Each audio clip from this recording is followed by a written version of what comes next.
Hello students, नमस्कार। मैं पंकज अग्रहरी आप लोगों का अग्रहरी एकेडमी पर स्वागत करता हूं। आज की क्लास में हम लोग डिस्कस करने वाले हैं त्रिकोणमिति के बारे में। तो चलिए हम लोग कुछ इम्पॉर्टेंट त्रिकोणमितीय फार्मूलों को देखते हैं। जो भी इम्पॉर्टेंट त्रिकोणमितीय फार्मूले हैं, इन त्रिकोणमितीय फार्मूलों को आज हम लोग यहाँ पर डिस्कस करने वाले हैं। तो आज की हमारी क्लास बेस्ड होगी किस पे? त्रिकोणोमेट्री फार्मूला पर, ठीक है।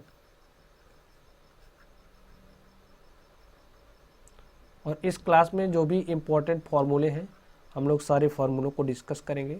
तो इसको डिस्कस करने से पहले कुछ चीज़ें हम लोग यहीं पर समझ लेते हैं। आप लोग समझिए, जैसे कि हमारे पास कोई भी राइट एंगल ट्रायंगल है। राइट एंगल ट्रायंगल यानी कि समकोण त्रिभुज है।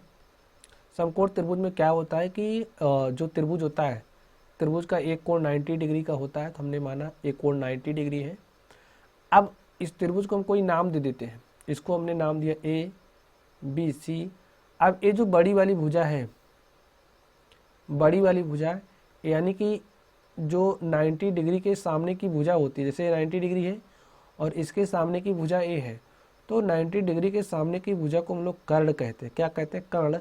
और इसको अगर हम लोग इंग्लिश में बात करें तो इंग्लिश में इसको हाइपोटेन्यूस कहा जाता है। क्या कहा जाता है? हाइपोटेन्यूस। अब अगर हम लोग इस एंगल को थीटा मान रहे हैं, ठीक, देखिए हम थीटा इसको भी मान सकते हैं और थीटा इसको भी मान सकते हैं। तो हमने यहाँ पर थीटा इसको माना।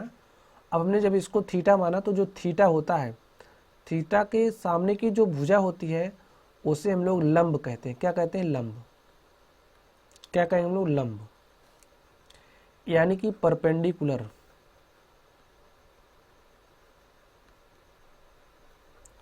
ये परपेंडिकुलर हो गया। अब जो शेष भुजा बचती है उसे हम लोग क्या कहेंगे?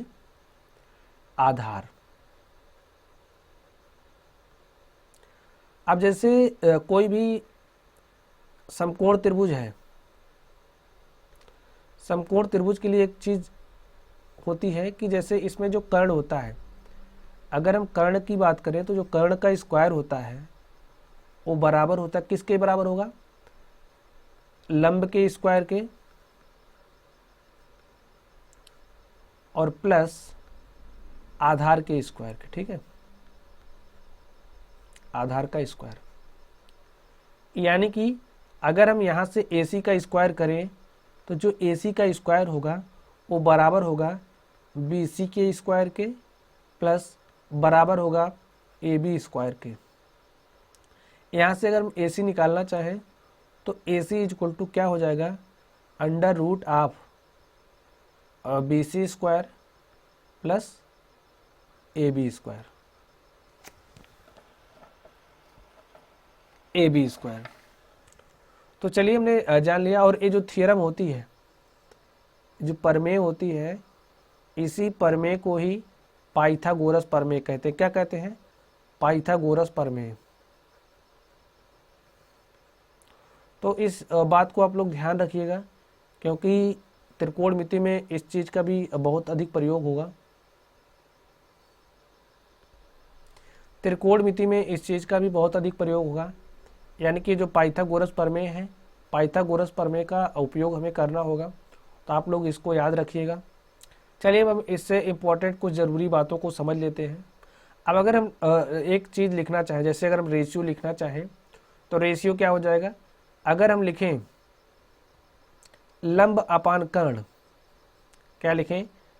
लंब अपान कर्ण, तो ये किसके बराबर होता है? साइन थीटा के, ठीक है।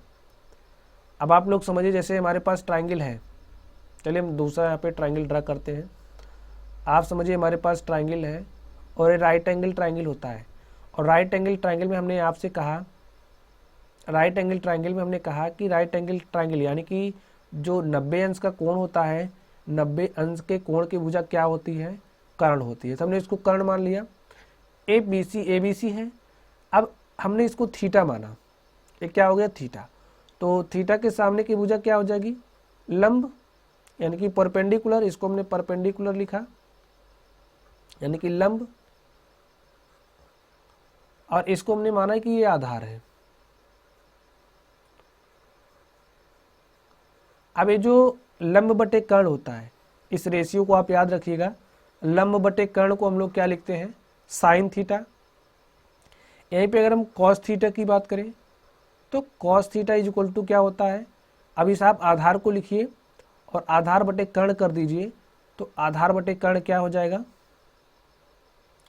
आधार बटे कर्ण, और आधार बटे कर्ण को हम लोग कॉस थीटा कहते हैं।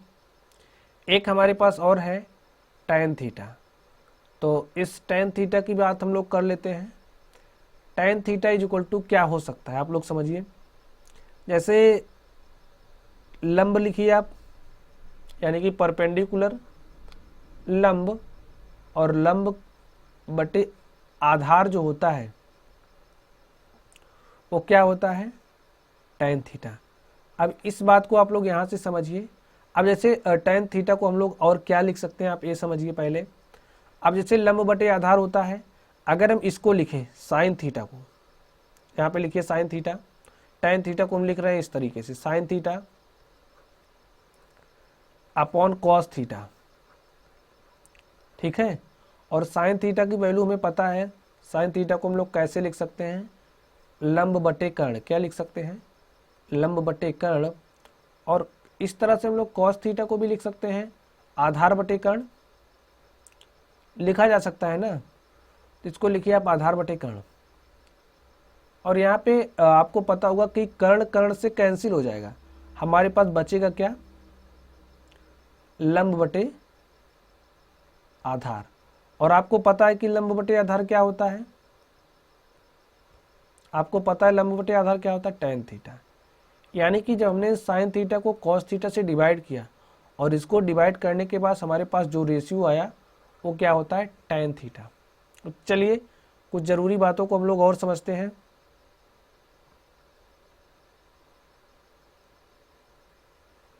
ये ज़रूरी बातें क्या है हम लोग यहाँ पर फिर से समझते हैं। समझिए हमारे पास कोई राइट एंगल ट्राइंगल थी, तो इस राइट एंगल ट्राइंगल में हमने अब तक क्या बात करी, ये 90 डिग्री है, एक इसको हमने कर्ण माना। अब हमने जब इसको थीटा माना तो हमने आपसे कहा थीटा के सामने की जो भुजा होगी वो लंब हो जाएगा और ये बाकी भुजा बची हुई आधार हो जाएगी। और हमने इस ट्राइंगल को नाम दिया ABC। तब तक हमने डिस्कस किया कि जो साइन थीटा होता है, साइन थीटा होता है क्या होता है, लंब बटे कर्ण के।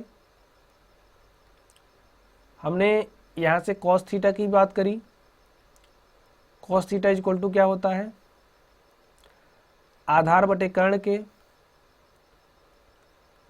हमने दूसरी तरफ जब sine theta upon cos theta किया तो हमारे पास जो रेशियो आया उसको हमने टैन थीटा लिखा, और जो टैन थीटा होता है क्या होता है, लंब बटे आधार। अब तक हमने इतना सीखा, तो चलिए हम लोग कुछ और चीज़ सीखते हैं। अब जैसे हमारे पास साइन थीटा है और साइन थीटा का हम अपोजिट कर दें, यानी कि इसको अगर हम 1/sin थीटा कर दें तो करिए, साइन थीटा को हमने लिखा 1/sin थीटा, और जब हमने 1/sin थीटा किया तो ये क्या हो जाएगा, 1/1 क्या हो जाएगा, लंब बटे कर्ण। तो आपको एक चीज़ पता होगी, जैसे कि अगर हमारे पास कोई चीज़ इस तरीके से है, इस तरीके से, तो इसको हम राइट कर सकते हैं इस तरीके से, ठीक है। तो इस बात को भी आप लोग ध्यान में रखिएगा।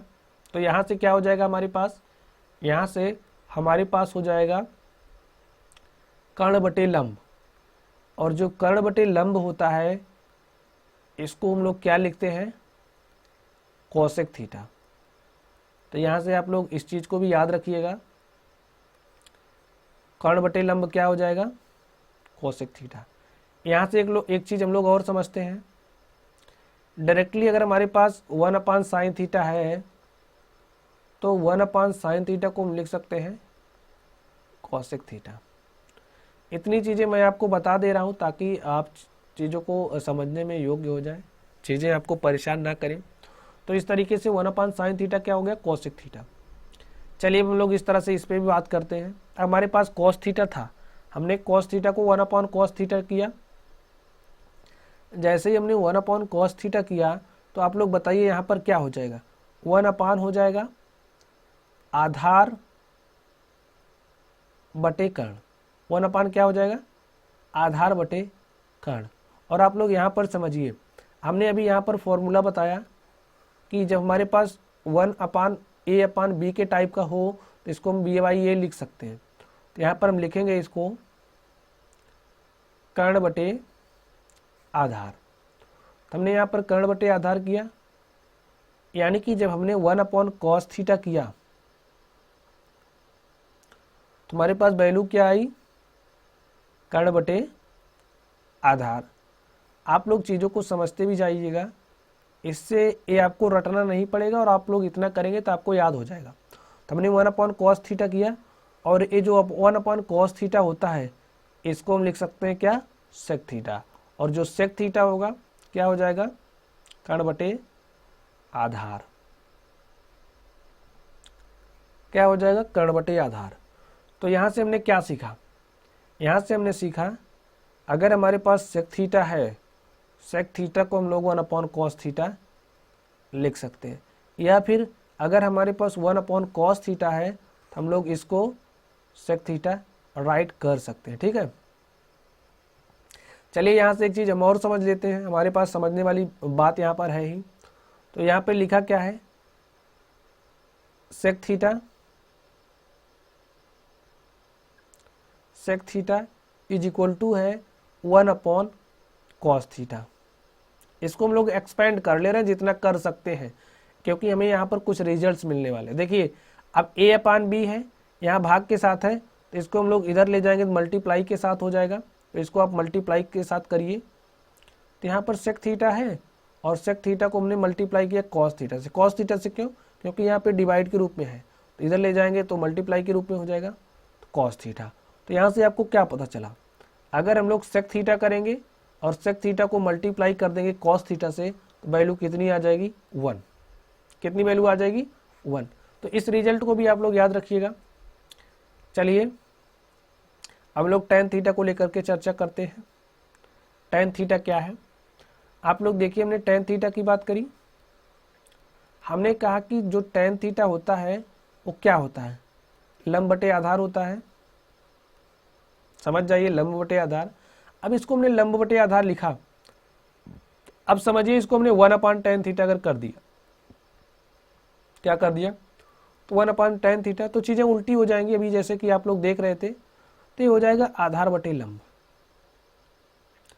क्या हो जाएगा, आधार बटे लंब। यहाँ पे आप समझिए, ये जो आ है ना, इसका मतलब क्या है, आधार। अब यहाँ पे हो गया 1 upon tan theta, 1 upon tan theta equal to क्या हो गया, आधार बटे लंब। तो इसको हम लोग कैसे लिख सकते हैं, अब ये जो 1 अपान टेन थीटा है, इसको एक हम नाम और देते थे, क्या देते हैं, कॉट थीटा। और ये जो कॉट थीटा होता है वो होता है आधार बटे लंब। क्या होता है, आधार बटे लंब।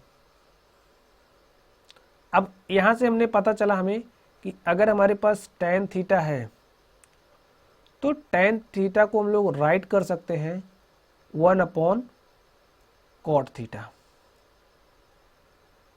टेन थीटा को हम लोग लिख सकते हैं 1 अपॉन कॉट थीटा, अथवा हम लोग लिख सकते हैं क्या, 1 upon tan theta this is equal to cot theta. आपको यहाँ पे रटने की जरूरत नहीं है कि 1 upon tan theta this equal to cot theta और 1 upon cot theta this equal to tan theta. आपने यहाँ से रिजल्ट देखना है। जैसे यहाँ पे हमने लिखा 1 upon tan theta this is equal to cot theta. तो आप लोग मैथमेटिक्स के स्टूडेंट हैं, मेरा मानना है कि इतना कैलकुलेशन आपको आता होगा। अगर आपने इसको इस तरह से किया तो इसको आपको पता है कि आप इसको इस तरीके से राइट कर सकते हैं। हमने इसको मल्टीप्लाई के साथ उधर भेजा तो cot theta into tan theta हो गया। अब इतनी बारीकियां बताने की भी ज़रूरत नहीं है, लेकिन आप लोग समझ लीजिए। तो हमने किया, अब यहाँ से आप लोग मल्टीप्लाई के साथ है तो यहाँ लाइए डिवाइड के साथ हो जाएगा। तो डिवाइड के साथ कैसे हो गया, 1 अपॉन कॉट थीटा, और ये जो 1 अपॉन कॉट थीटा है इसको हम लोग क्या लिख सकते हैं, टेन थीटा। तो इस तरीके से हमने बताया कि आपको सोचना कैसे है, ठीक है। आप लोगों को इतना चीज़ें पता भी होंगी, लेकिन हमने बता दिया, आप लोग याद भी रखिएगा। तो यहाँ से हमने इतना बात किया, तो हम लोग निष्कर्ष देख लेते हैं। हमारे पास कॉन्क्लूजन क्या निकला? कॉन्क्लूजन क्या निकला कि sine theta, cos theta, tan theta था, इसको हमने लिखा लंब बटे कर्ण। इसको शॉर्ट फॉर्म में आप लोग समझिएगा, लंब बटे कर्ण। इसको हमने लिखा आधार बटे कर्ण, और इसको हमने लिखा लंब बटे आधार। अब मान लीजिए आपको ये रेशियो याद नहीं हो रहा है, तो हमने इसके लिए एक फॉर्मूला देखा, जैसे हमने लिखा लाल बटे कक्का, ठीक है। इसको आप लोग इससे याद रखिएगा, लाल बटे कक्का। अब यहाँ पे आप लोग लिख लीजिएगा साइन थीटा, और यहाँ पे आप लिखिएगा कॉस थीटा, और यहाँ पे लिखिएगा आप लोग टेन थीटा। तो यहाँ से आप लोग पढ़िएगा लंब बटे कर्ण is equal to sine theta, आधार बटे कर्ण is equal to cos theta, और लंब बटे आधार is equal to tan theta. तो यहाँ से इतनी बात आपको क्लियर कर जाएगी। अगर आपको अब देखना हो साइन का अपोजिट क्या होता है, हमने बताया कि साइन का अपोजिट कोसेक होता है। साइन का अपोजिट क्या होता है? कोसेक। यस, साइन का अपोजिट क्या होता है? कोसेक। साइन का अपोजिट क्या होता है? कोसेक। तो यहाँ पे हमने लिखा कोसेक थीटा। अब हमने पूछा आप लोग बताइए cosec theta is equal to क्या होता है, तब आप नीचे से देखना, आप लोग बताना कर्ण बटे लंब is equal to cosec theta. क्या बताइएगा? कर्ण बटे लंब, और कर्ण बटे लंब क्या हो जाएगा? Cosec theta. अब हमने आपसे पूछा आप लोग बताइए सेक थीटा क्या हो जाएगा, तो आप लोग नीचे से देखना, हमने आपसे बताया कि कोसेक थीटा का जो अपोजिट होगा वो सेक थीटा होगा। तो यहाँ से आप लोग देखना, और देखते ही तुरंत समझ करके बोलना कि जो सेक थीटा होगा यही सेक होगा, एक कोसेक होगा और एक कॉट हो जाएगा। यहाँ से आप लोग देखिए और बताइए सेक थीटा क्या होगा? कर्ण बटे आधार। जब हम लोग कर्ण बटे आधार कर देंगे, क्या कर देंगे? कर्ण बटे आधार, तब इसे हम लोग क्या बोलेंगे? Sec theta. और अभी हमारे पास एक बच रहा कॉट थीटा, तो इसको भी हम लोग समझ लेते हैं। यहाँ से cot theta is equal to क्या हो जाएगा? देखिए आधार है और आधार बटे लंब, और आधार बटे लंब क्या हो जाएगा? Cot theta. तो इस तरह से हमने जाना कि साइन थीटा क्या होता है, कॉस थीटा क्या होता है, टेन थीटा क्या होता है। तो इन सारी चीज़ों के बारे में हमने समझा। तो चलिए कुछ इंपॉर्टेंट चीज़ों के बारे में हम लोग और समझते हैं। अब हम लोग sine theta, cos theta, tan theta की कुछ वैल्यूज़ होती हैं। जैसे चलिए हम लोग एक टेबल बनाते हैं, त्रिकोणमितीय फलन के मान, इनके मानों के लिए हम लोग एक टेबल बनाते हैं। तो आप लोग टेबल को ध्यान से समझना, ये टेबल बहुत बहुत बहुत इम्पॉर्टेंट है। इतना इम्पॉर्टेंट कि त्रिकोणमिति के क्वेश्चंस आपसे इसके बिना होने वाले नहीं हैं। तो चलिए हम लोग लिख लेते हैं इसको। त्रिकोणमितीय जो फलन है, ये जो त्रिकोणमितीय फलन है, इनके मानों के लिए हम लोग एक टेबल बनाते हैं, फलन का मान। चलिए हम लोग इसके लिए एक टेबल बनाते हैं। हमने इधर लिखा थीटा। थीटा के 0 डिग्री के मान के लिए हम लोग लिखेंगे 30 डिग्री की बात करेंगे, 45 डिग्री की बात करेंगे, 60 डिग्री की बात करेंगे, और इसके बाद हम लोग 90 डिग्री की बात करेंगे। चलिए हम लोग लिखते हैं। हमने पहले बात करी साइन थीटा की। अब जैसे यहाँ पे थीटा है, अगर थीटा की वैल्यू चेंज होकर के साइन 0 डिग्री हो जा रहा है, ठीक है। अब जैसे साइन 0 डिग्री हो जा रहा है, तो साइन 0 डिग्री का मान क्या होगा? अब जैसे कॉस थीटा हमने पढ़ा, अभी हमने देखा cos theta is equal to क्या होता है, हमने कॉस थीटा पढ़ा, तो cos theta is equal to this है। अब यहाँ पे अगर थीटा की वैल्यू समझिए, थीटा हो गया 30 डिग्री, तो यहाँ पे थीटा के स्थान पे हम लोग 30 डिग्री रखेंगे, और जो हमें कॉस 30 डिग्री का वैल्यू पता रहेगा तो हम लोग यहाँ पर पुट कर देंगे।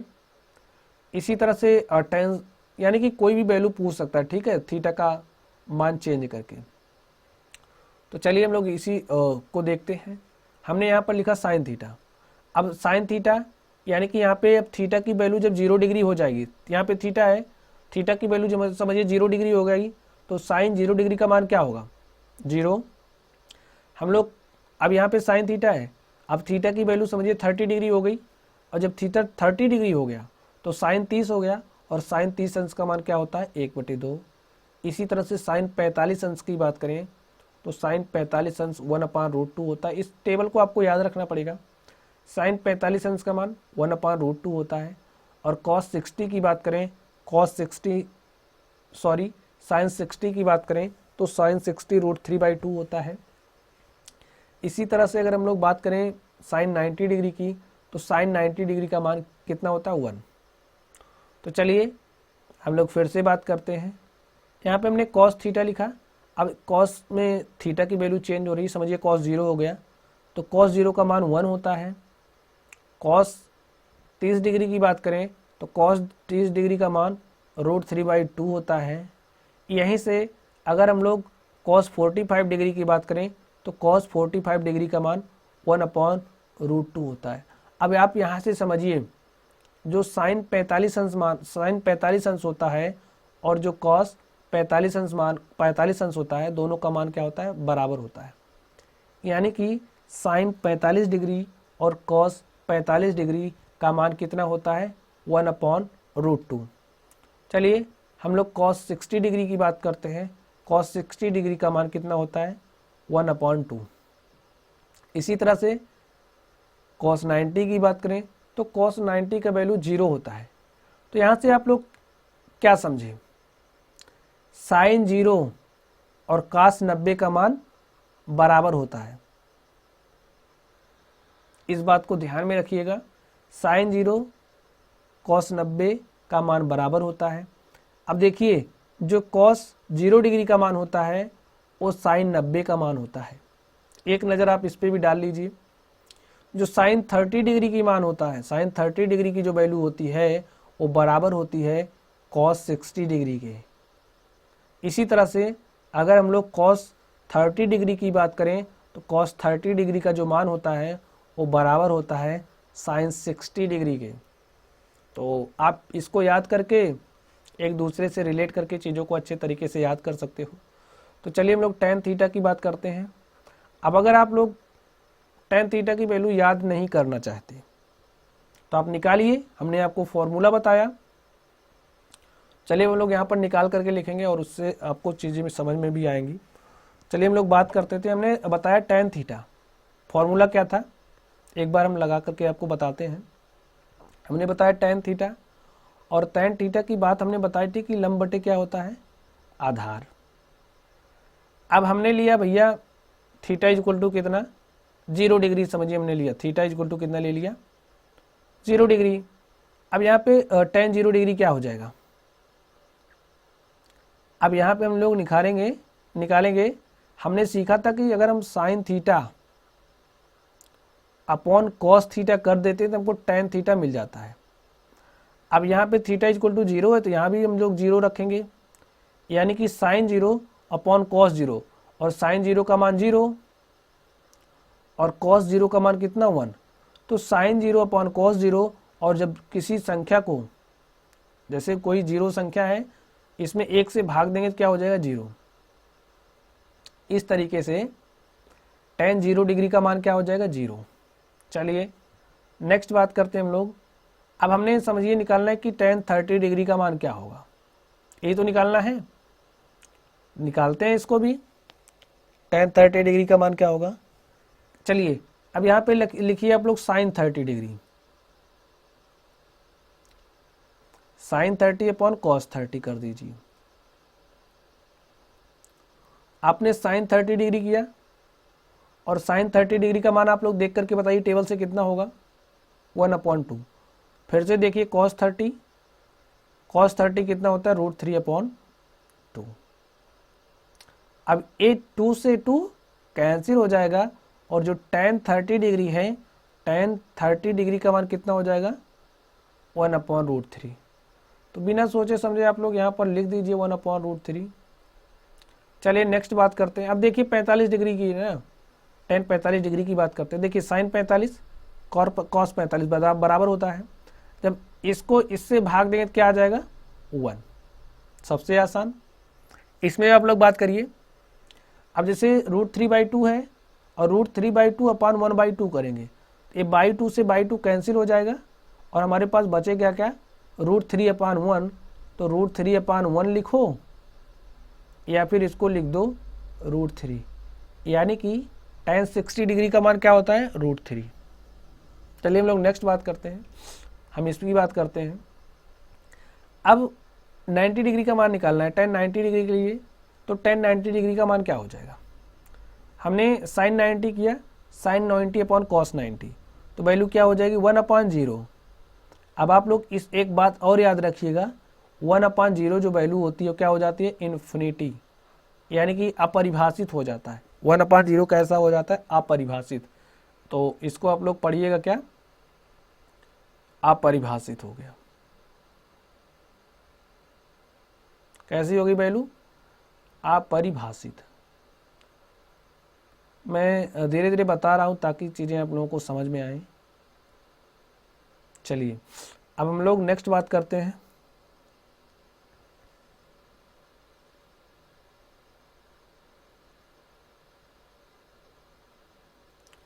नेक्स्ट बात करते हैं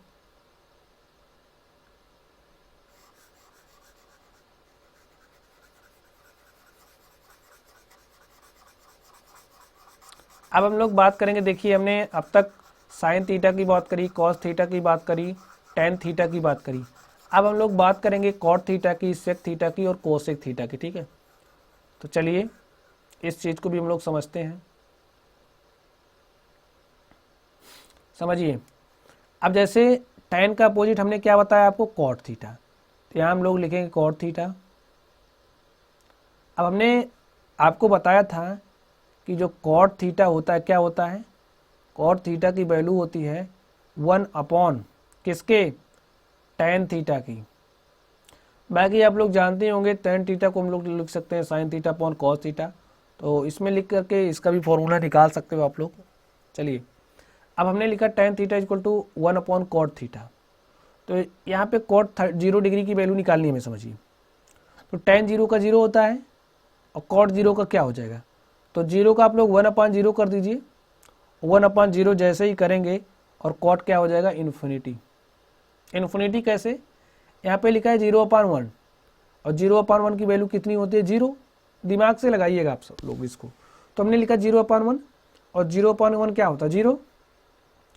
अब भाई ये 0/1 का आप अपोजिट करिए, इसको हर को अंश बनाइए और अंश को हर बनाइए, तो क्या हो जाएगा 1/0। और हमने आपको बताया जो 1/0 होता है क्या होता है अपरिभाषित होता है, इन्फिनिटिव। तो यहाँ पे हमने लिख लिया कॉट 0 डिग्री की वैल्यू कितनी हो जाएगी इन्फिनिटी। चलिए अब हम लोग कॉट 30 डिग्री की बात करते हैं। तो कॉट 30 डिग्री में क्या करना, टेन का अपोजिट, टेन का अपोजिट क्या है टेन 1/√3 होता है। तो कॉट 30 कितना हो जाएगा √3, √3/1 यानी कि √3। अब आप लोग कॉट 45 की बात करिए, कॉट 45 की बात करेंगे। कॉट 45 में आप लोग देखिए यहाँ पे क्या लिखा है 1, 1 का अपोजिट आप कर लो तो 1 ही आएगा। इसी तरह से यहाँ पे √3 है, √3 का अपोजिट यानी कि यहाँ पे 1/√3/1 है, तो यहाँ पे क्या हो जाएगा 1/√3। अब इसका करिए, अब जैसे क्या दिया है इन्फिनिटी/1 इसको आप समझिए, और जब हम इन्फिनिटी/1 को इन्फिनिटी/1 को यानी कि इसका अपोजिट करेंगे, हम इसको ऊपर और इसको नीचे करेंगे तो हो जाएगा 1/∞। और जो 1/∞ होता है ना, इसकी वैल्यू क्या होती है 0। इस बात को भी आप लोग ध्यान में रखिएगा या फिर जहन में उतार लीजिएगा। ऐसा अगर लिखा है तो इसको आंख बंद करना और लिख देना 0। तो चलिए हम लोग थोड़ी सी और बात करते हैं। अब यहाँ पे क्या हो जाएगा 0। बाकी हम लोग बात करेंगे सेक थीटा की, यानी कि सेक 0 डिग्री का मान क्या होगा, सेक 30 डिग्री का मान क्या होगा, सेक 60 का मान क्या होगा, सेक 90 डिग्री का मान क्या होगा, और सेक 45 डिग्री का मान क्या होगा। चलिए हम लोग देखते हैं। तो यहाँ पे क्या हो जाएगा 0। तो अब हम लोग कोसेक कॉस थीटा का लिखेंगे। तो कॉस का अपोजिट क्या होता है सेक थीटा। अब जो भी वैल्यू पूछेगा हम लोग कॉस का अपोजिट करेंगे। तो देखिए कॉस 0 डिग्री का मान 1 होता है, तो इस तरह से सेक 0 डिग्री का भी मान 1 हो जाएगा। 1 कैसे, क्योंकि 1/1 करेंगे तो 1 ही हो जाएगा। अब √3 की बात करें, यानी कि 30 डिग्री की बात करें, कॉस 30 डिग्री, तो कॉस 30 डिग्री कितना हो जाएगा 2/√3। और इसी तरह अगर हम बात करें सेक 45 डिग्री की, तो सेक 45 अपोजिट होगा कॉस 45 का, और कॉस 45 1/√2 है, तो इसका क्या हो जाएगा √2/1। आप लोग चीज़ों को याद करिएगा, और नहीं तो इस तरह से निकाल लीजिएगा, ठीक है, अपान करके। तो इसी तरह हम लोग इसका अपोजिट करेंगे साइन थीटा का। तो साइन का अपोजिट क्या हो जाएगा कोसेक थीटा। क्या हो जाएगा कोसेक थीटा। और कोसेक 0 डिग्री का मान का बात करें तो 0/1 है, तो 1/0 करेंगे इन्फिनिटी हो जाएगा। और 30 डिग्री का 1/2 है तो 2 हो जाएगा। और इसका तो √2/1 होना ही है, यहाँ पे 2/√3 हो जाएगा। और इसी तरह से 90 डिग्री में 1 हो जाएगा। तो इस तरह से हमने स्टडी किया, इस तरह से हमने टेबल के बारे में सीखा।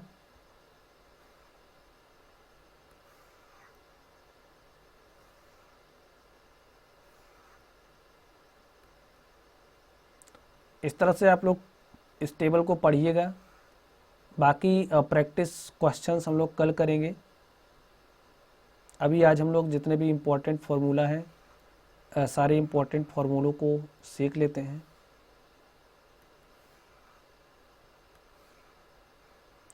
चलिए आप लोग इसको पढ़िएगा। डाउट हो तो आप लोग कमेंट करिएगा, मैं आपके डाउट को क्लियर करूँगा। चलिए हम लोग कुछ नए इम्पोर्टेंट फार्मूलों को सीखते हैं।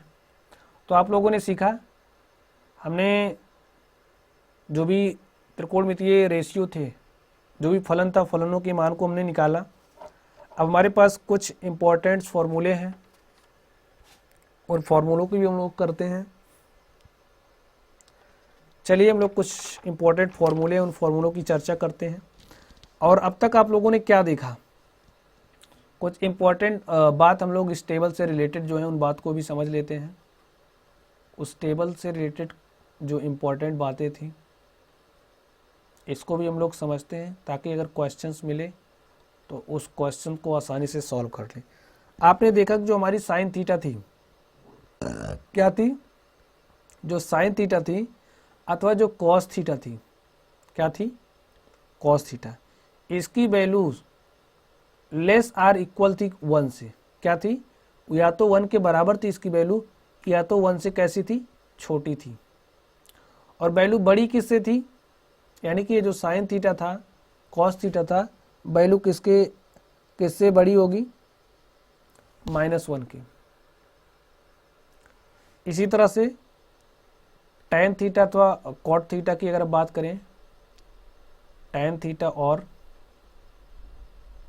कॉट थीटा की, तो क्या होगा, इसमें वैल्यू छोटी होगी, किससे छोटी होगी या इक्वल होगी इन्फिनिटी के।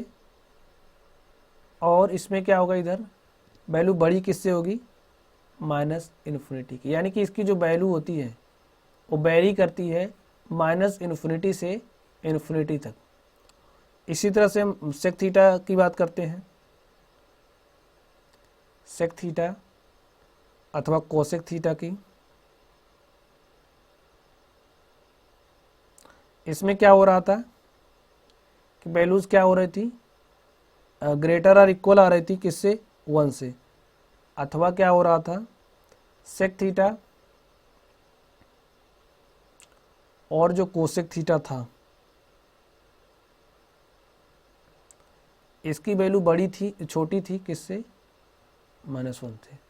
तो इन बातों को भी आप लोग ध्यान रखिएगा कि यानी कि इसकी जो वैल्यू होती है कहाँ से कहाँ तक वेरी करती है, ठीक है। हमने इस चीज़ को भी समझ लिया और हमने अब कुछ इम्पोर्टेंट फार्मूलों को लेकर के चर्चा करनी है। तो चलिए हम लोग इम्पोर्टेंट फार्मूलों पर ध्यान देते हैं। समझिए आप लोग, हमने लिखा है यहाँ पर साइन स्क्वायर थीटा, इस फार्मूले को आप लोग याद रखिएगा। Sine square theta plus cos square theta is equal to क्या होता है 1, क्या होता है 1। और यहाँ से आप लोग निकालिए, अब यहाँ से अगर हमें साइन स्क्वायर थीटा चाहिए हो तो हम लोग क्या करेंगे, ऐसे करेंगे साइन स्क्वायर थीटा इक्वल कर देंगे, 1 है ही, और इस प्लस कॉस स्क्वायर थीटा को इधर लेकर के आएंगे तो क्या हो जाएगा माइनस कॉस स्क्वायर थीटा। आप लोगों ने यहाँ से क्या सीखा, जो साइन स्क्वायर थीटा होता है उसकी एक वैल्यू होती है 1 माइनस कॉस स्क्वायर थीटा, यानी कि 1 minus cos square theta is equal to sine square theta. यह भी एक क्या है, फॉर्मूला है। इसी तरह से अब इसी फॉर्मूले से अगर हमें चाहिए हो कॉस स्क्वायर थीटा, क्या चाहिए हो, कॉस स्क्वायर थीटा, तो यहाँ से हमारा कॉस स्क्वायर थीटा क्या हो जाएगा, यहाँ से आप समझिए 1 है, इस 1 को यहीं पे रहने दीजिए, प्लस साइन स्क्वायर थीटा को यहाँ लेकर के आइए तो हो जाएगा माइनस साइन स्क्वायर थीटा, क्या हो जाएगा माइनस साइन स्क्वायर थीटा। और इसको हम लोग राइट कर सकते हैं cos square theta is equal to 1 minus sine square theta. Formula हो गया। चलिए अभी आप लोगों के अंदर ये डाउट होगा कि कैसे इसकी वैल्यू 1 हो जा रही है, तो चलिए हम लोग इस डाउट को भी सॉल्व करते हैं। इस डाउट को भी हम लोग क्या करते हैं, हल करते हैं। अभी हमने आप लोगों को एक फॉर्मूला बताया था, फॉर्मूले से ही हम लोग काम करते हैं।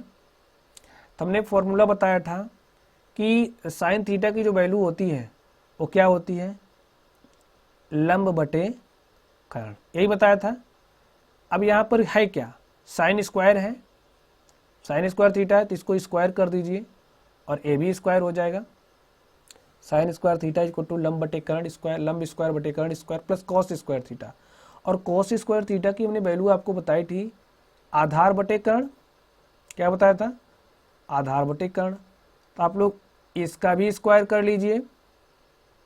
अब हमारे पास हो क्या गया, लंब स्क्वायर बटे कर्ण स्क्वायर प्लस में आधार स्क्वायर, आधार स्क्वायर बटे कर्ण स्क्वायर। अब आप लोगों को पता होगा, क्या पता होगा, हर बराबर है कि नहीं बराबर है, बराबर है ना। और जब हर बराबर होता है तो हम लोग क्या करते हैं, अंश को जोड़ लेते हैं। तो अंश को जोड़िए, अंश क्या हो गया, और लंब स्क्वायर का स्क्वायर प्लस आधार का स्क्वायर अपॉन में क्या हो जाएगा, कर्ण स्क्वायर। अब आप लोग सोच रहे हो कि सॉल्व कैसे करेंगे ना, तो इसमें सोचना नहीं है आपको। हमने आपसे बताया था कि जैसे हमारे पास कोई इस तरह से राइट एंगल ट्राइंगल दिया गया है, तो राइट एंगल ट्राइंगल में भुजा क्या होती है, कर्ण। और हमने बताया कि अगर ये थीटा होगा तो ये हो जाएगा लंब, चलिए ये हो जाएगा लंब और ये हो जाएगा आधार। और हमने पाइथागोरस थ्योरम से प्रूव किया था कि जो कर्ण का स्क्वायर होता है, क्या होता है कर्ण का स्क्वायर, लंब का स्क्वायर प्लस आधार का स्क्वायर। अब यहां पर देखिए, लंब का स्क्वायर प्लस आधार के स्क्वायर के स्थान पर हम लोग लिख सकते हैं कर्ण का स्क्वायर, या फिर कर्ण के स्क्वायर के स्थान पर लिख सकते हैं हम लोग क्या, लंब का स्क्वायर प्लस आधार का स्क्वायर। तो इस तरीके से यहाँ पर हमारे पास कर्ण का स्क्वायर हो जाएगा, अपान यहाँ में क्या हो जाएगा, यहाँ पर भी कर्ण का स्क्वायर हो जाएगा। तो इस स्क्वायर से स्क्वायर कट जाएगा और वैल्यू क्या आ जाएगी 1। तो इस तरह से हमने प्रूव किया। अगर हमारे पास साइन स्क्वायर थीटा है प्लस कॉस स्क्वायर थीटा है तो इसकी वैल्यू 1 कैसे होती है, और इससे संबंधित कुछ फॉर्मूले थे, जैसे कि sine square theta equal to क्या होता है, sine square theta equal to 1 minus cos square theta होता है, cos square theta equal to होता है 1 माइनस साइन स्क्वायर थीटा। तो हमने इतना जाना। चलिए हम लोग कुछ और बात करते हैं।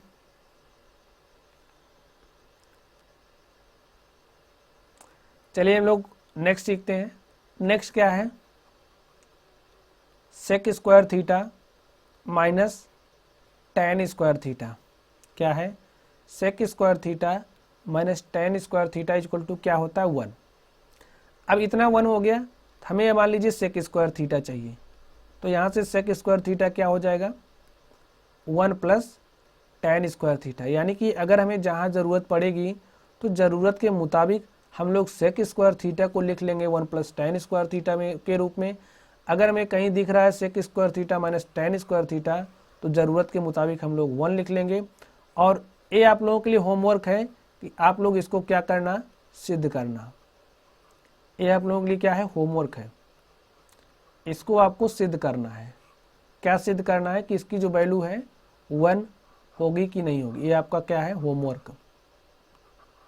इसको करिएगा, इससे आपका जो फॉर्मूला है ना वो एकदम क्लियर हो जाएगा और आप फॉर्मूलों को नहीं भूलेंगे। तो चलिए, हमने सेक स्क्वायर थीटा लिखा माइनस टेन स्क्वायर थीटा, इसको वैल्यू 1 होती है। और हमने फिर लिखा sec square theta equal to होता है 1 प्लस टेन स्क्वायर थीटा। अब आप लोग मानिए हमें क्या चाहिए, टेन स्क्वायर थीटा। तो टेन स्क्वायर थीटा को भाई हम लोग कैसे लिखेंगे, देखिए माइनस में है ना तो इसको इधर लेकर के आइए, प्लस हो जाएगा, इस प्लस वाले को इधर लेकर के जाइए, यानी कि हो जाएगा सेक स्क्वायर थीटा माइनस 1। क्या हो जाएगा, sec square theta minus 1 is equal to tan square theta. Sec square theta minus 1 is equal to क्या हो जाएगा, टेन स्क्वायर थीटा। चलिए हम लोग नेक्स्ट चलते हैं। नेक्स्ट फॉर्मूला क्या है, तो देखते हैं नेक्स्ट फॉर्मूला क्या है। अब हमने लिखा cosec square theta minus cot square theta.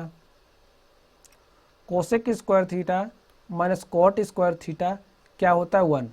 तो आप लोगों के लिए ये भी होमवर्क है, क्या है, होमवर्क है। आप लोग इसको भी हल करिएगा अभी जैसे मैंने हल किया था, और इसको प्रूव करिएगा, ये आपके लिए होमवर्क है। तो चलिए अब यहाँ से हम लोग देखते हैं, अगर हमें कोसेक स्क्वायर थीटा की वैल्यू चाहिए, क्या चाहिए, कोसेक स्क्वायर थीटा की वैल्यू चाहिए, तो इसको हम लोग कैसे लिखेंगे। अब कोसेक स्क्वायर थीटा चाहिए, इस माइनस को आप लोग यहाँ पर लेकर के आइए और प्लस के साथ लिख दीजिए। तो 1 प्लस क्या हो जाएगा, कॉट स्क्वायर थीटा, यानी कि cosec square theta equal to 1 plus cot square theta. और इसी तरह से अगर हमें कॉट स्क्वायर थीटा चाहिए, क्या चाहिए, कॉट स्क्वायर थीटा, तो हम लोग कैसे लिखेंगे, आप लोग बताइए। देखिए इस माइनस वाले को यहाँ लेकर के आइए, इस प्लस वाले को यहाँ लेकर के आइए, तो हो जाएगा क्या, कोसेक स्क्वायर थीटा माइनस 1, और कोसेक स्क्वायर थीटा माइनस 1 हो जाएगा क्या, कॉट स्क्वायर थीटा के। इस तरह से हमने सीखा। तो चलिए हम लोग कुछ नेक्स्ट बात करते हैं। नेक्स्ट हमारे लिए क्या है, अब कुछ ज़रूरी बातों को फिर से ध्यान देते हैं।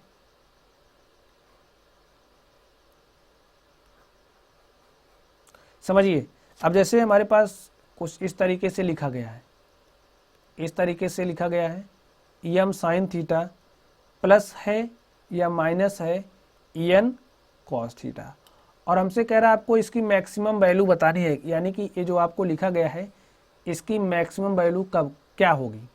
तो इसकी मैक्सिमम वैल्यू निकालने के लिए हमारे पास एक फॉर्मूला होता है। फॉर्मूला क्या होता है कि जो यम है, यम का स्क्वायर कर देंगे और एन का स्क्वायर कर देंगे, तो हमको इसकी मैक्सिमम वैल्यू मिल जाएगी। क्या मिल जाएगी? महत्तम मान इसका।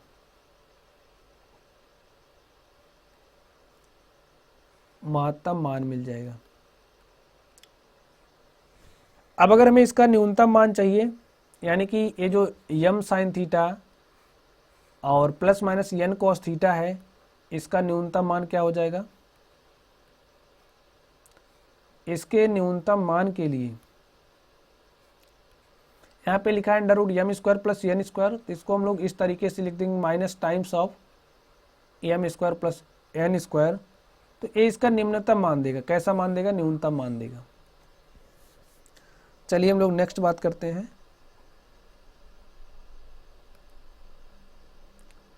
नेक्स्ट फॉर्मूला क्या है? अब जैसे यम साइन थीटा है, क्या है? M sine theta plus minus n sine theta. अब तक हमने क्या देखा? M sine theta plus n cos theta था, लेकिन अब हमारा यहाँ पर भी साइन थीटा है और यहाँ पर भी साइन थीटा है। और इस केस में अगर हम इसके मैक्सिमम वैल्यू की बात करें, इसका मैक्सिमम वैल्यू क्या हो जाएगा? Under root M square plus N square. और इसके न्यूनतम मान, ये महत्तम मान हो जाएगा, मैक्सिमम वैल्यू हो जाएगी, इस पर मैक्सिमम हो जाएगा। और अगर हमें इसकी मिनिमम वैल्यू चाहिए, मिनिमम वैल्यू क्या हो जाएगा? Minus times of M square plus N square. एक क्या हो जाएगा? Minimum value.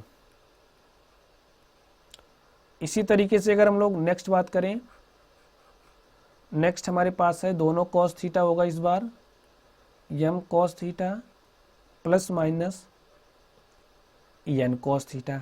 अब यम कॉस थीटा है, एन कॉस थीटा है और इसका हमें मैक्सिमम वैल्यू चाहिए, तो इसके मैक्सिमम वैल्यू के लिए हम लोग लिखेंगे M square plus N square. तो क्या हो जाएगा? ये हमें मैक्सिमम वैल्यू देगा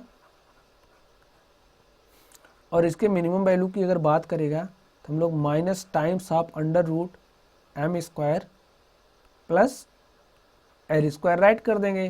तो इस पे हमें क्या मिलेगा? मिनिमम मान। इस पे हमें मिनिमम वैल्यू मिलेगी। तो हमारे पास जब इस तरीके के क्वेश्चंस आएंगे, मैक्सिमम मिनिमम वैल्यू निकालनी रहेगी, तो हम लोग इस तरीके से निकाल लेंगे। चलिए हम लोग कुछ इम्पोर्टेंट रिजल्ट्स की चर्चा करते हैं। इस तरह के क्वेश्चंस आपको सॉल्व करने के लिए मिलेगा। आपका लेवल तो अभी कम है, आप लोग क्लास 10th में हैं, तो इसको भी आप लोग ध्यान में रखिएगा। तो हमारे पास इसको तो हम लोग वैसे सॉल्व करेंगे, लेकिन इसको एज अ रिजल्ट आप लोग समझिएगा। इससे क्वेश्चंस को करने में आपको थोड़ा सा मज़ा आएगा। मज़ा कैसे? आप लोग क्वेश्चंस देखेंगे और उसका आंसर लिख देंगे। ठीक है, तो चलिए हम लोग लिखते हैं इसको।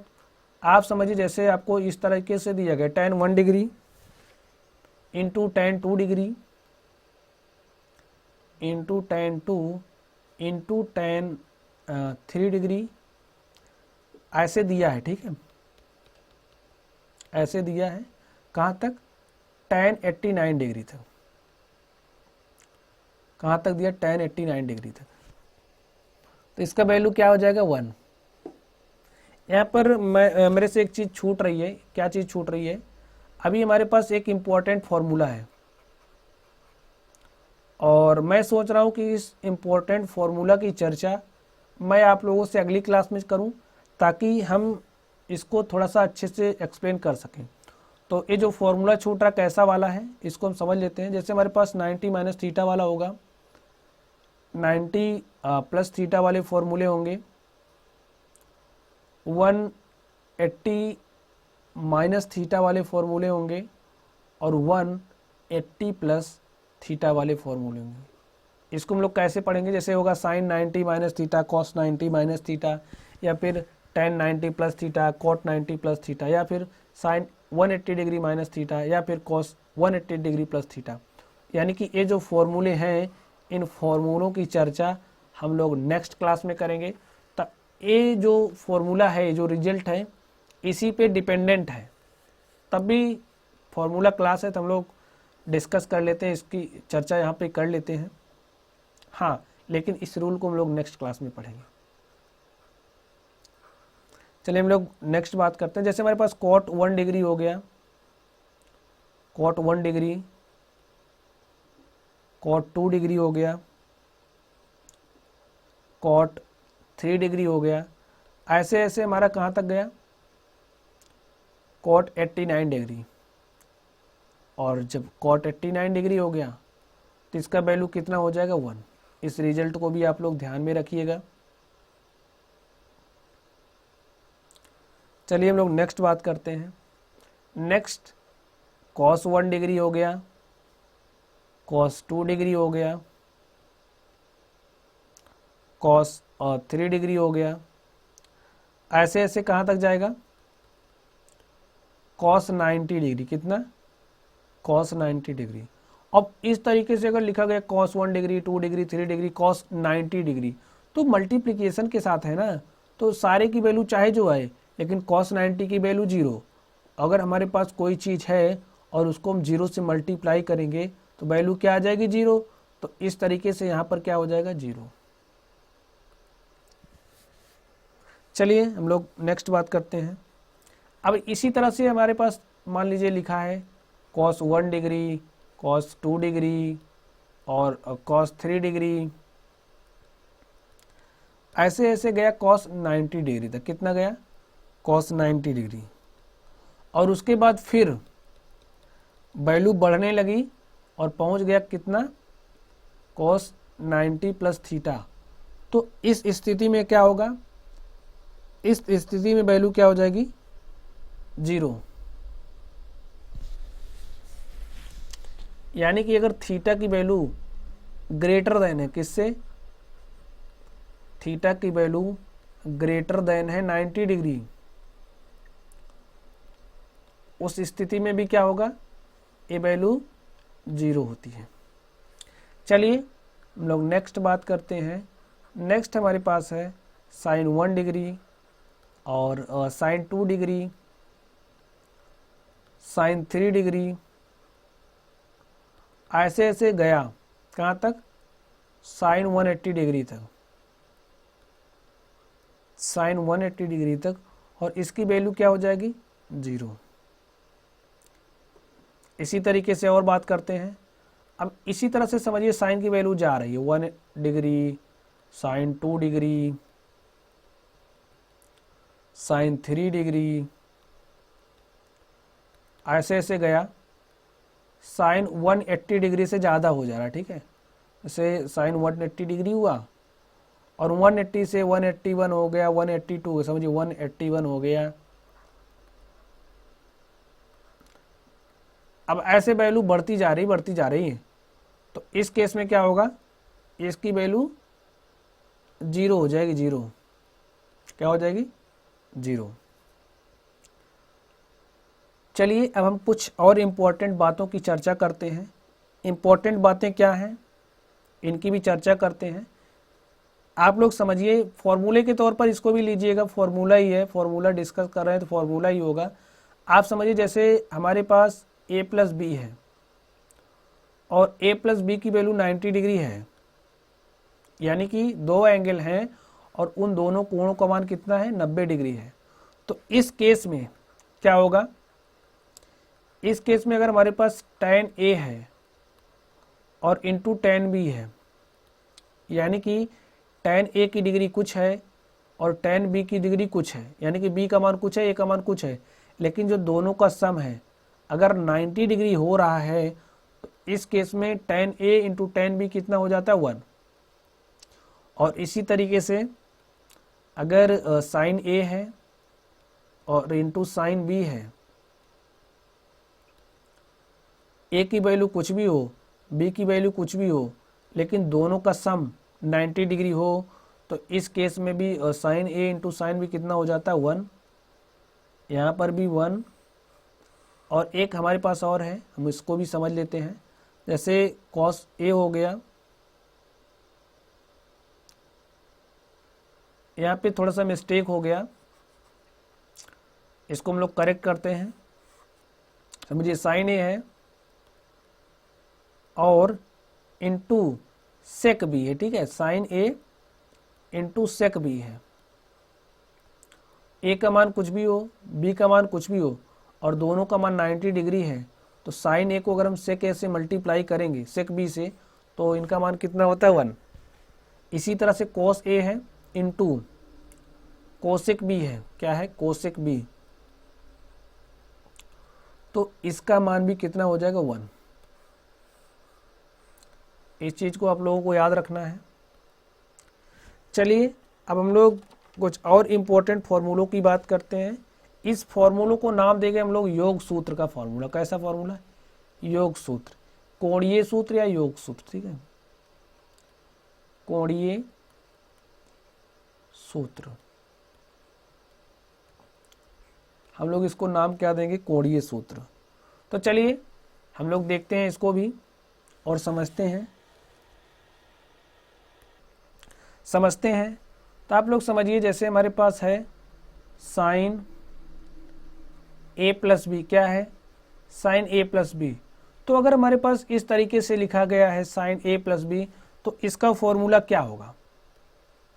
हम लोग इसके फॉर्मूले पर ध्यान देते हैं, इसको कैसे हम लोग अलग अलग लिखेंगे, इसको कैसे ओपन करेंगे। तो ये हो जाएगा sine A into cos B plus cos A into sine B. इस तरीके से हम लोग ओपन करेंगे। अब दूसरा फॉर्मूला हमारे पास इसी तरीके से होगा, साइन ए माइनस बी का क्या होगा? साइन ए माइनस वी का फॉर्मूला होगा। और हम लोग क्या करेंगे इसके लिए, जैसे हमने लिखा साइन ए प्लस बी, तो साइन ए कॉस बी प्लस कॉस ए साइन बी। अब साइन ए माइनस बी है तो कोई दिक्कत नहीं है, साइन ए का फॉर्मूला इसी तर्ज पे चलेगा। साइन ए कॉस बी माइनस है यहाँ, तो यहाँ माइनस हो जाएगा, तो क्या हो जाएगा sine A cos B cos A sine B. तो इस तरीके से हमने बात करी। तो आप लोग समझिए, यहाँ से एक फॉर्मूला हम लोग और निकालते हैं। कैसे निकालेंगे इस बात को भी आप लोग ध्यान में देखिए, ध्यान से देखिए इस फॉर्मूले को हम कैसे हल करके निकालेंगे। एक फॉर्मूला है, क्या है? फॉर्मूला है, आप लोग इसको ध्यान में रखिएगा। ए भी फॉर्मूला है, आप लोग इसको भी ध्यान में रखिएगा। लेकिन अब हम इन दोनों के साथ कुछ खेला करने वाले हैं, इनको सॉल्व करने वाले। देखिए हमने कहा कि आप इन दोनों को जोड़ लीजिए, इसको और इसको आप जोड़ लीजिए। जोड़िए, क्या होता है जोड़ने पे? देखिए sign A plus B sign A minus B, sign A cos B sign A cos B cos A sine B cos A sine B, same हो रहा। प्लस माइनस क्या हो जाएगा? 0, एक कट जाएगा। यहाँ पे साइन ए प्लस बी है, साइन ए माइनस बी, जोड़ दीजिए दोनों को, क्या हो जाएगा? जोड़िए आप लोग, साइन ए प्लस बी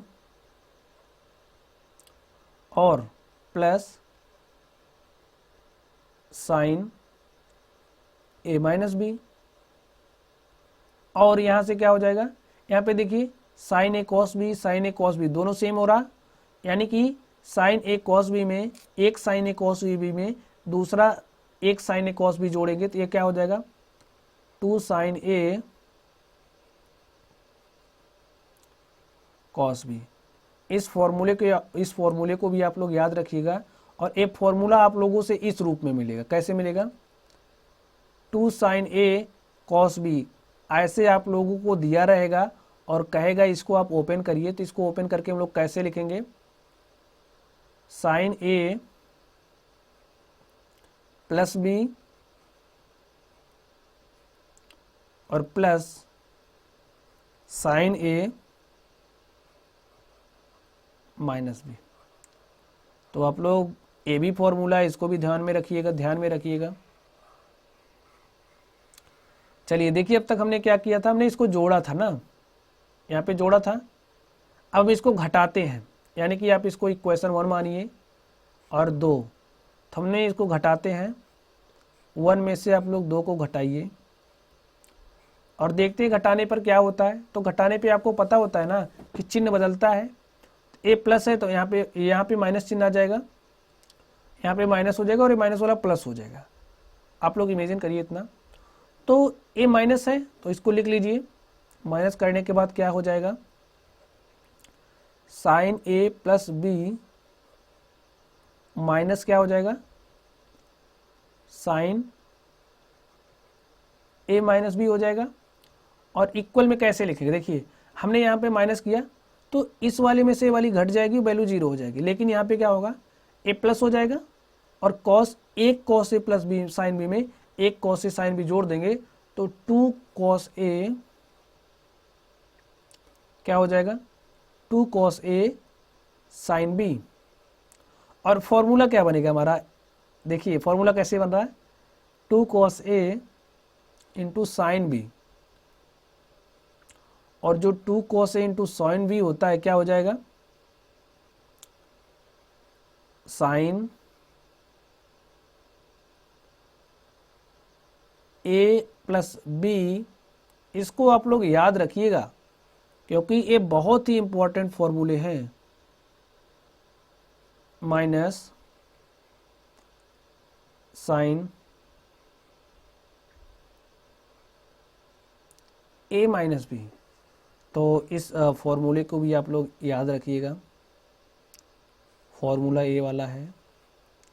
तो यहाँ पे देखिए हमने 2 फॉर्मूले सीखे, लेकिन इन दोनों से भी हमने 2 फॉर्मूले और सीख लिए। तो चलिए हम लोग नेक्स्ट बात करते हैं। नेक्स्ट हमारे पास क्या है, अब हमने अब तक साइन ए प्लस बी साइन ए माइनस बी सीखा था। अब हम लोग सीखेंगे कॉस ए प्लस बी और कॉस ए माइनस बी। तो देखते हैं कॉस ए प्लस बी क्या होता है। कॉस ए प्लस बी में हमारा कॉस ए कॉस बी हो जाएगा, माइनस यहाँ में प्लस वाले में माइनस होता है, ये बात भी आपको ध्यान में रखनी है, साइन ए साइन बी। यहाँ से हो गया फॉर्मूला। तो चलिए हम लोग और बात करते हैं कॉस ए माइनस बी की। तो कॉस ए माइनस बी में हमारे पास क्या होगा, कॉस ए कॉस बी। अब कॉस वाले में अपोजिट होता है, यहाँ माइनस है तो यहाँ प्लस हो जाएगा, साइन ए साइन बी। अब हमने इसको ए फॉर्मूला है, आप याद ध्यान रखिएगा, ए भी ए फॉर्मूला है और ए भी फॉर्मूला है, क्योंकि इसका फॉर्मूले के रूप में हम लोग बहुत उपयोग होगा। आप लोग इसको याद करिएगा। आप लोगों का लेवल जिस तरीके से जहाँ भी त्रिकोणमिति आपको मिलेगा ना, चाहे कक्षा 11 12 या फिर उसके आगे की क्लास हो बीएससी वगैरह, तो सब में यानी कि ये फॉर्मूला आप याद करिएगा, हर जगह मिलने वाला है आपको। ठीक है, चलिए इसको हम मान लेते हैं इक्वेशन 1 और इसको हम मानते हैं 2, और 1 2 को हम लोग क्या करेंगे, हल करेंगे। हल कैसे करेंगे, एक बार इसको समझिए, जोड़ते हैं। जोड़िए आप लोग। तो जोड़ने के बाद देखिएगा ए वाला कैंसिल हो जाएगा, क्योंकि साइन ए साइन बी और साइन ए साइन बी कैंसिल हो जाएगा। तो कैंसिल करिए और इसको लिखिए cos A plus B cos A minus B. तो लिखिए इसको cos A plus B plus cos A minus B, और फिर क्या हो जाएगा, देखिए cos A cos B cos A cos B, यानी कि 2 कॉस ए कॉस बी, 2 कॉस ए कॉस बी। तो इस तरीके से क्या हो गया, 2 cos A into cos B is equal to cos A plus B plus cos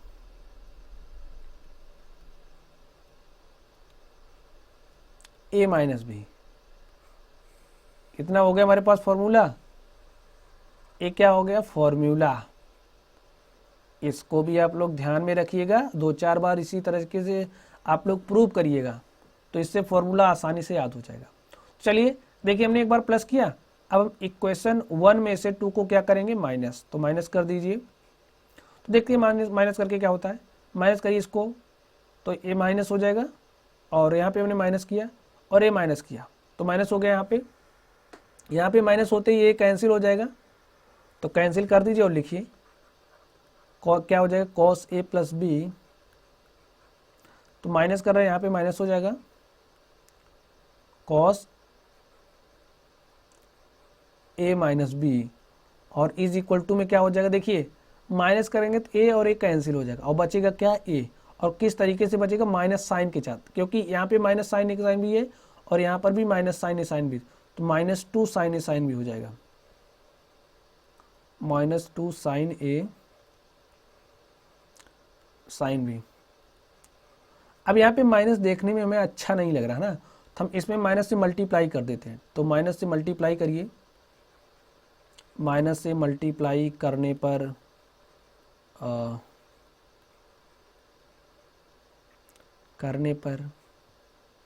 तो कर दीजिए माइनस से मल्टीप्लाई, देखिए क्या होता है।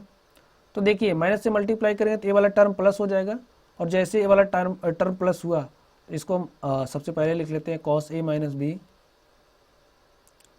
और इसको कैसे कर देंगे, cos a plus B, cos a minus B minus cos a plus B, और इज इक्वल टू क्या हो जाएगा, 2 साइन ए साइन बी, क्या हो जाएगा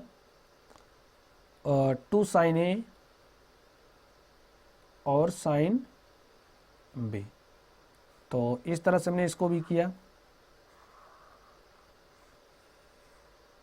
इस तरह से यहाँ पर भी हमने 2 फॉर्मूले लिखे, और इन 2 फॉर्मूले से मैंने 2 फॉर्मूले और तैयार कर लिए। तो आज की क्लास में आप लोग इतना पढ़िएगा। अभी हमारे पास और भी इम्पोर्टेंट फॉर्मूले हैं, तो इनको हम लोग कल की क्लास में डिस्कस करेंगे। तब तक आप लोग पढ़ते रहिए, इन फॉर्मूलों को याद रखिए। Okay guys, thank you. और हाँ, अगर आप लोग इस चैनल पर नए हैं तो चैनल को सब्सक्राइब कर लीजिएगा, क्योंकि क्लास 10 यूपी बोर्ड एनसीईआरटी की बुक्स हम लोग इस चैनल पर सॉल्व करेंगे, और एकदम पूरा क्लास 10th के मैथमेटिक्स को धुआं धुआं कर देंगे। तो चलिए आप लोग पढ़ते रहिए। थैंक यू गाइस, नमस्कार।